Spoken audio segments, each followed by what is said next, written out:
ఈ యొక్క దైవజనుడు అందుకనే ఇటర్నిటీలో ఉన్నాడు, నిత్యత్వంలో. God selected this man.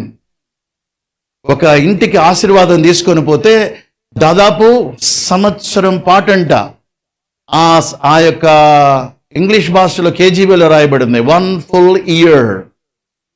దేశమంతా కరువు ఉంటే ఇశ్రాయేల్ దేశంలో ఆ ఇంట్లో మాత్రం సంవత్సరము ఆమెను, ఆమె బిడ్డయు, ప్రవక్తయు, బంధువులు, ఆ యొక్క పిండి కొరత కాలేదంట, నూనె తగ్గిపోలేదంట. అంత ఆశీర్వాదం తెచ్చిన మనుషుని పట్టుకొని అంత అనుభవించి నువ్వెందుకు వచ్చావు మా ఇంటికి అంటుంది.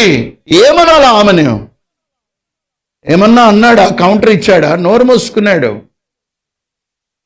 దేవునికి ఆయన ఉప్పు వంటి జీవితం జీవించాడు. ఎవరైనా ఏం చేసినా జస్ట్ డోంట్ ఓపెన్.